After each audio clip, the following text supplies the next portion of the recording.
এখনো এই দেখা যায়।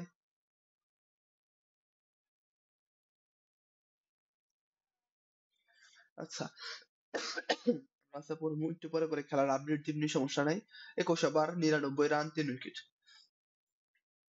আজকে আমরা যেটা পড়বো সেটা হচ্ছে পদার্থের নাম। অধ্যায়ের নাম হচ্ছে পদার্থের গাঠনিক ধর্ম। মশা, পদার্থের গাঠনিক গাঠনিক ধর্ম। এক্সটেন থেকে 8 জন বলে যাইবো পিকনিক। 26 তারিখে বিদায় অনুষ্ঠান। আমাদের দাওয়াত যাইবার করে দাওয়াত দিলে কি দাম যায়, আর আগে দিবি না?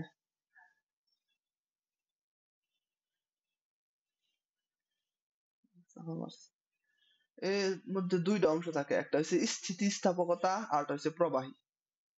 তো আমরা প্রথমে স্থিতিস্থাপকতা পড়বো, পরে প্রবাহী পড়বো। হ্যাঁ, এটা তোমরা সপ্তম অধ্যায়, এই যে ইয়ের পরের অধ্যায় তো সপ্তম অধ্যায়।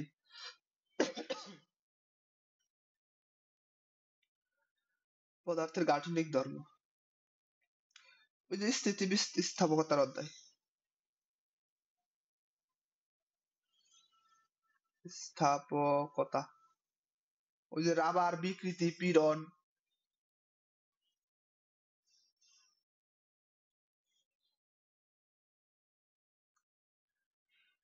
সেকেন্ড ভাবে কি কি শেষ করলাম আমরা? আমরা শেষ করছি হইছে, প্রথমে শেষ করছি কি, প্রথমে ওই যে শেষ করছি।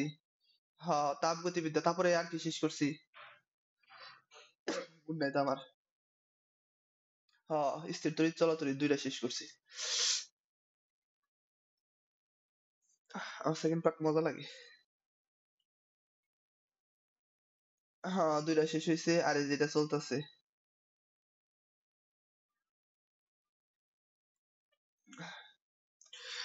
সমস্যা নেই, আমরা এক্সেলারেট দেবো পড়াই। এই, আজকে কোনো ম্যাথ করাম না, কিচ্ছু করাম না আজকে খালি। হ্যাঁ,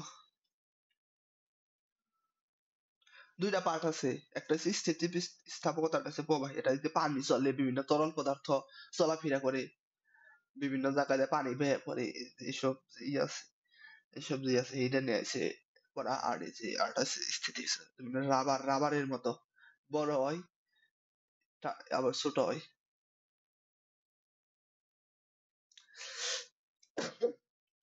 তো এই দুইটা নিয়ে আমরা পড়বো। একটা হচ্ছে এখন এখন স্থিতিস্থাপকতা কি, খালি আছে খালি সংজ্ঞা পড়বো, কয়েকটা কনসেপ্ট ক্লিয়ার করবো।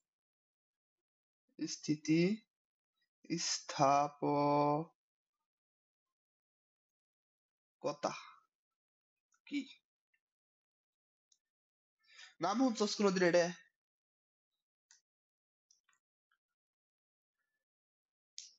কদি এখন বিষয়টা কি, বিষয় সম্পর্কে তুই কি জানোস কোনো কিছু?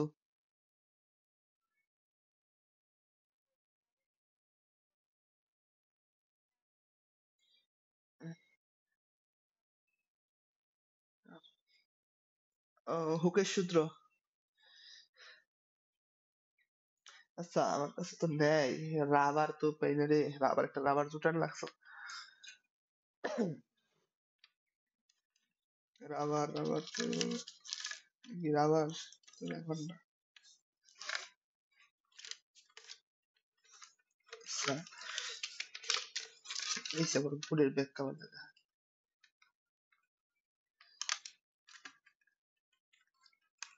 এটা বেরোয় না কে, এটা রাবার কার কাছে খোঁজা লাগছে।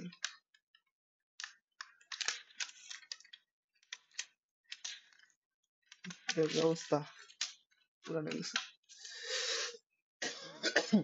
এই দেখ, এটা আমি ওখানে ব্যাখ্যা করলাম না, ব্যাখ্যা করলে কি হয়, আবার এটা সোজা জায়গা না।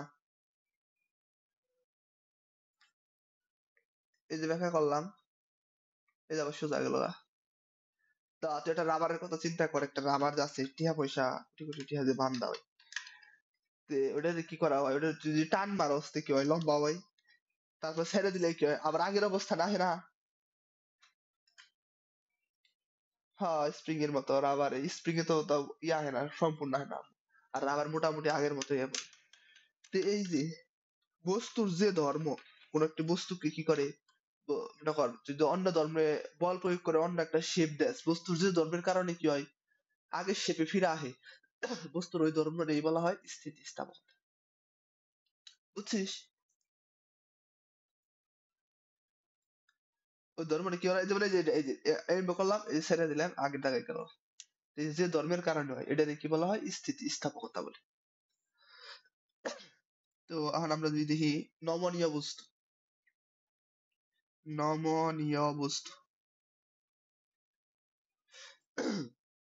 বা অস্থিতিস্থাপক বস্তু সংজ্ঞা এই জন্য ক্লিয়ার করতেছি, বিষয়টা মুখস্থ না করে বিষয়টা বুঝবি। স্থিতিস্থাপক বস্তু এটা কি? ধর যেটা জীবনে মাটির পুতুল বানাইছ বা মাটি দেখাছস বা যে পিঠা যে বানাস, সে ওই পিঠা।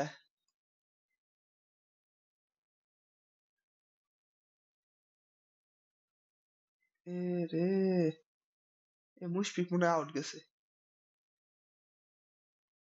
কি আউট হলো? আরে হুদাই নামাইছে, বারে বারে কইছিলাম নামাজ না, ক্যাচ আউট গেছে। এতে তো সময় লাগছে। আচ্ছা, ওই যে আটা দিয়ে বিভিন্ন পিঠা বানান, আটা বা ওই যে আটা খুলে গুড়ি দিয়ে প্রথমে সিদ্ধ করে নরম নরম তুলতুলা হয়। তো ওগুলার কি হয়, ওগুলা তুই এভাবে চাপ দিয়ে যে শেপ দিবি সেই শেপই থাকে না, এটা কি এভাবে চাপ দিলে কি আগের মতো ফুলা ওঠে? ওই তো মানে যে শেপ দিবার চাচ্ছ সেই শেপই থাকবো। তুই এভাবে এমন করে নিয়ে এমন করে ই করলি, মাথা বানাইলি, ঠ্যাং বানাইলি, হাত বানাইলি, পেট বানাইলি, তো মানে কি তার মানে ওটাতে চাপ দিলে, মানে ধরে কাদামাটি বা ধর কাদামাটি, কাদামাটির মধ্যে তুই যে এভাবে মারা হচ্ছে, কাদামাটি কি হয়, যেভাবে চাপ মারবি সেভাবে যাবো। তো এই যে বস্তুর যে ধর্ম কি করে, এটা কয় নমনীয় বস্তু, যে বস্তুর যে ধর্মের কারণে বস্তুরে কি চাপ প্রয়োগ করলে পূর্বের অবস্থানে ফিরে আসে না, তাকে কি বলে অস্থিতিস্থাপক বস্তু বা নমনীয় বস্তু। বুঝছিস? আচ্ছা, তারপর হইছে একটা পূর্ণ নমনীয় বস্তু, এটা বইয়ের মধ্যে সংজ্ঞা লেখা আছে। পূর্ণ নমনীয় বলে পূর্ণ স্থিতিস্থাপক বস্তু, স্থিতিস্থাপক বস্তু।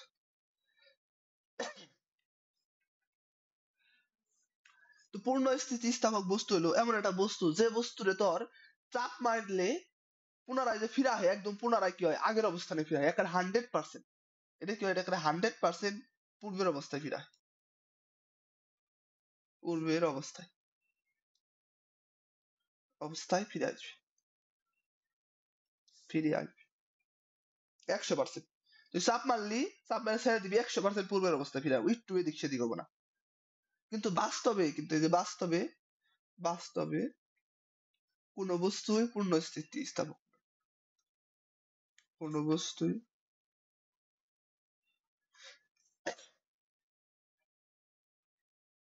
পূর্ণ স্থিতিস্থাপক না, স্থিতিস্থাপক নয়,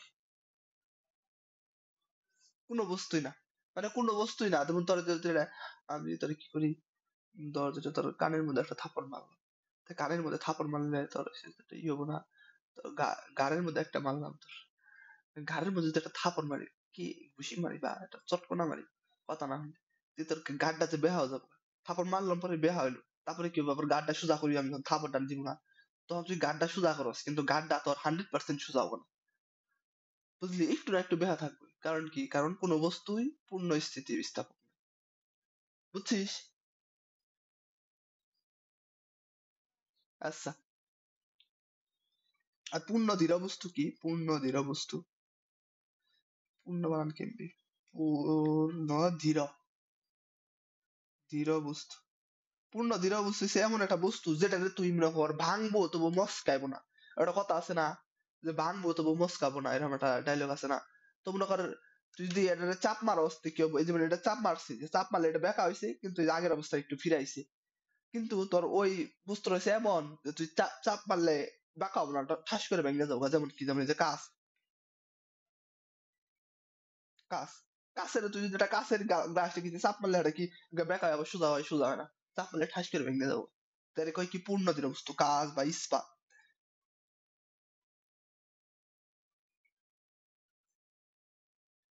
দেখ বুঝছস নি? আচ্ছা, বুঝলে ভালো। এখন আমি যেটা ভাববো সেটা হচ্ছে স্থিতিস্থাপক সীমা। এগুলো বুঝা লাগবে, মুখস্থ করে জীবনে মনে থাকবো না। স্থিতিস্থাপক স্থাপক সীমা। সীমা নাম হলে একজনের কথা মনে করলো।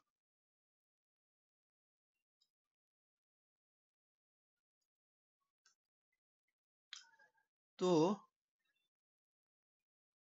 ধর এটা স্থিতিস্থাপক সীমাটা কি নির্ণয় করবো? মাহমুদুল্লাহ এটা কি মারছে রে এটা? কিছু মারে নাই, খালি ওয়ার্ড হয়েছে। তো তোর স্থিতিস্থাপক সীমাটা হয়েছে কি, ধর আমি কি ধাম স্কেলে দা স্কেলে তো ভেঙে যাবো আবার, কলমটা দা। ধর এই বস্তুটা এটা আমি বাঁকা করলাম, এই যে বাঁকা হয়েছে, বুঝা যায় কি বাঁকা হয়েছে? আচ্ছা, এটা ব্যাখ্যা করে যে আমি ছেড়ে দিছি কি হয়েছে, সোজা হয়েছে, যদিও 100% সোজা হয়নি। দেখে বুঝা যায় 100% সোজা হয়নি, কিন্তু সোজা তো হয়েছে। তার মানে কি, যে বস্তুটা আমি যে বাঁকা করলাম, তারপরে যে ছেড়ে দিলাম, সোজা হইলো। কিন্তু এই বস্তুটা ধর আমি এমন ভাবে বাঁকা করলাম, যে বাঁকা করতে করতে করতে করতে করতে করতে এভাবে বাঁকা করে এমন ভাবে একেবারে বাঁকা গেল না যে এটা ছেড়ে দিল আর সোজা হয় না। তো দেখে যে সর্বোচ্চ যে মান পর্যন্ত, সর্বোচ্চ যে মান পর্যন্ত এটা বাঁকা করলাম বাঁকা করলাম বাঁকা করলাম, সর্বোচ্চ যে পর্যন্ত বাঁকা করে ছেড়ে দিলে ওটা আগের অবস্থানে যাইব। মানে সর্বোচ্চ যত পর্যন্ত বাঁকা করা যাবে ওটারে কয়, ওটার স্থিতিস্থাপক সীমা। কিন্তু ওটার থেকে একটা সর্বোচ্চ মান, ওটার থেকে যদি একটু বেশি ব্যাহা করে হালাই তিহার এমন ব্যাহা হবো হাটার জীবনে সোজা হবো না। তার মানে কি, তার মানে লেখা যায় যে প্রযুক্ত, প্রযুক্ত বাহ্যিক, বাহ্যিক বলের, বলের যে সর্বোচ্চ, যে সর্বোচ্চ মান বা সীমা, মান বা সীমা পর্যন্ত, পর্যন্ত কি লেখা যায়, যে সর্বোচ্চ মান বা সীমা পর্যন্ত কোন বস্তুর, কোন বস্তু, বস্তুর না বস্তু পূর্ণ,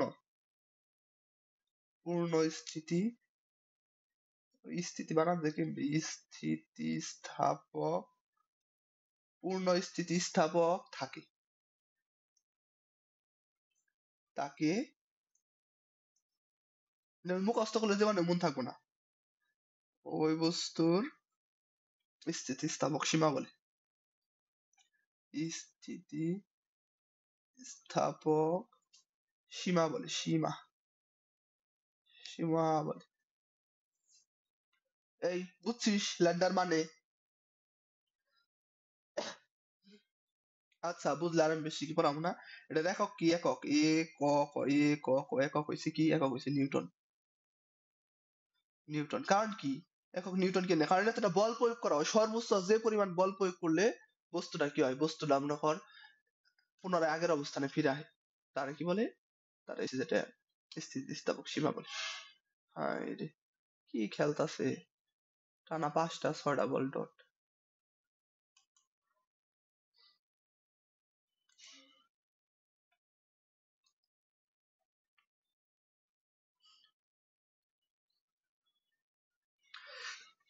এটা বলে স্থিতিস্থাপক সীমা।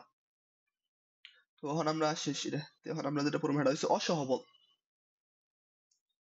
এই বলাবো কে, ঠিক হয়েছে না এখন?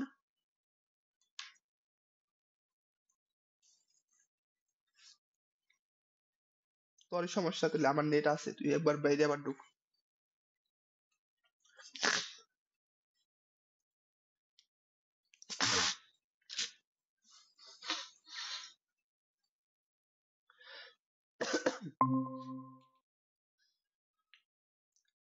এই তো ঠিক হয়নি, ঠিক হয়েছে। আচ্ছা, সমস্যা তোর, দুই দেশ খালে আমার, সব ক্ষেত্রে। তাহলে এই যে আমি এখানে একটা ত্রিশূল খণ্ড নিব, তোকে যেটা বুঝাবো সেটা হচ্ছে অসহবল, অসহবল বা ভার।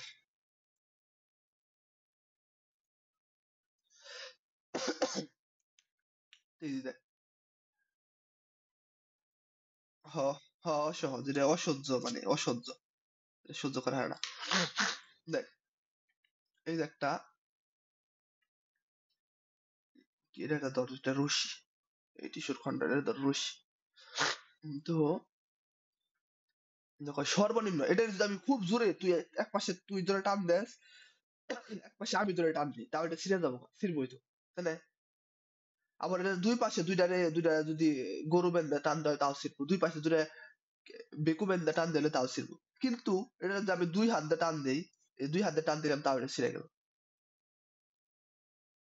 তার মানে কি? তার মানে এটা ছিঁড়ার জন্য সর্বনিম্ন যে বল লাগছে। এখন ধর যেটা, তুই একটা মশা মারবি, তুই একটা মশা মারবার যেটা কি হয়েছে, একটা মশা তুই যে হাত দিয়ে তিন করে মারা পারস, আবার তুই এই মশা মারার জন্য কামানো আনা পারস, হয় না? মানুষ মশা মারতে কামান আনছে।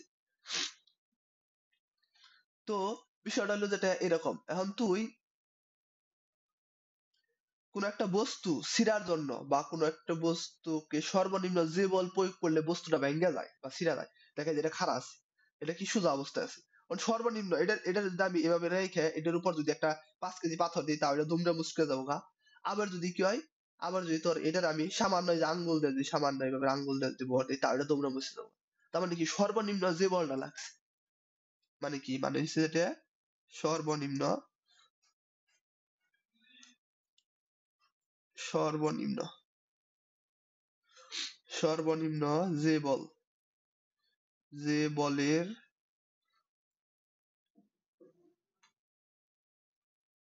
বলের ক্রিয়ার না, ক্রিয়ায় দিই, ক্রিয়ায় কোনো বস্তু বস্তু ভেঙে যায়, ভেঙে যায় বা ছিঁড়ে যায়, ছিঁড়ে যায়, তাকে কি বলে? তাকে অসহবল বলে, তাকে অসহবল বলে। দেখ বুঝছিস কিনা?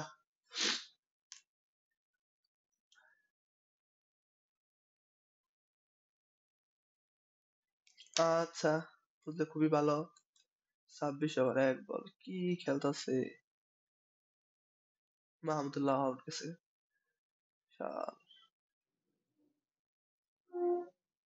স্যার করে গেছে, স্যার করে আউট হয়েছে, তার মানে 200 রান হবো না, যা যা বুঝা। বোলিং পিছ হয়ে গেছে গা। শান্তর মতো রয়েছে 55 করে, মানে কি আর কমু। সবচেয়ে বড় গোল করছে আজকে মুশফিককে নিয়ে, সম্মুরে বাদ দে। জাকির আর রিশাদ আছে, আর কে আছে? আর কেউ নেই। এই দুজনে, হে জাকির আর এই মাহমুদুল্লাহ আছে, আজকে তৌহিদ হৃদয় নেই। জাকির আর মাহমুদুল্লাহ বলে, জাকির আর এই যে শান্ত আছে, শান্ত। কি কি খেলবো এনে? আর ওভার রয়েছে আরো 24 ওভার, মানে 50 ওভার খেলাই পারবো না। কাগো খেলা দেখি। আর হ্যাঁ, মেজাজটা চুক্কা করে লাইছে।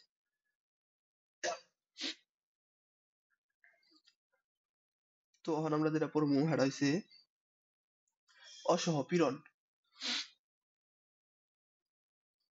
অসহপীড়ন, পীড়ন হইছে এক প্রকার চাপ। এখন ক দেখি চাপ কাকে বলে?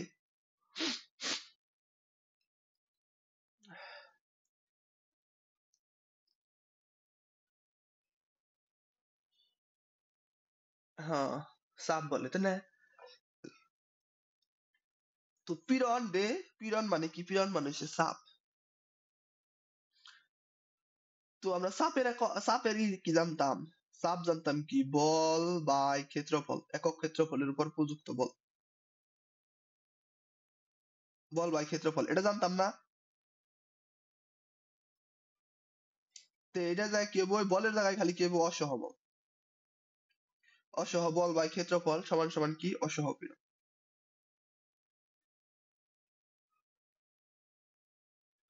বুঝছিস?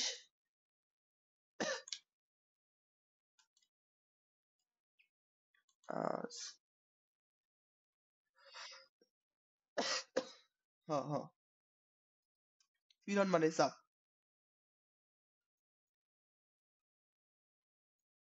তো একক কি হবো? পীড়নের একক কি হবো? চাপের এককের সমান। আর ওটা আমার দাঁতে আমার আমার ফুপুরাও কয় পিরন, এই পিরন পর খালি গায়ে রয়েছে।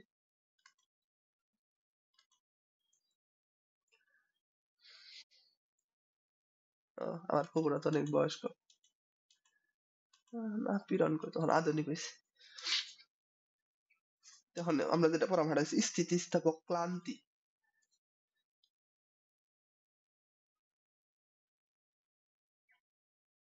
দন্তে স্থিতি স্থাপক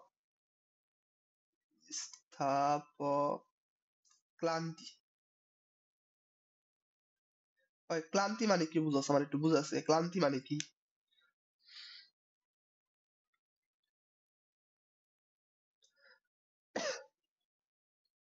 ক্লান্তি ক্লান্তি ওই যে তোর ক্লান্ত লাগে না, আমার ক্লান্তি লাগতেছে, আমার খালি ঘুমায়, বড় মনে না, আমার খালি ঘুমায়, আমার খালি শুয়ে থাকবার মন চায়।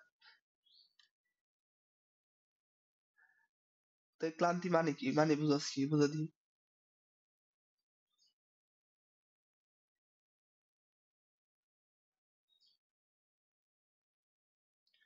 আরে ক্লান্তি নিজে কই হারে নিজের না আগে কিন্তু জানে না।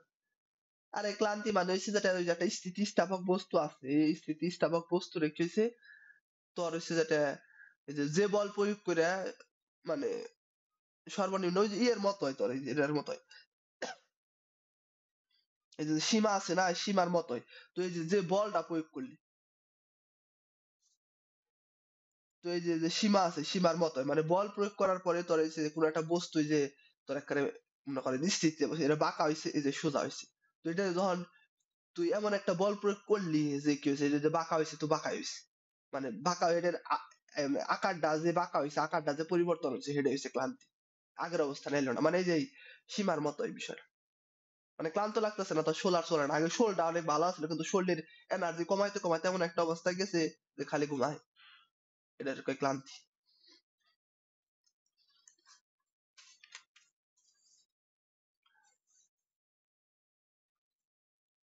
এখন দেখ, এখন যেটা পুরো মুহাটারে কয় হইছে যেটা বিকৃতি, রেকর্ডটা কি করে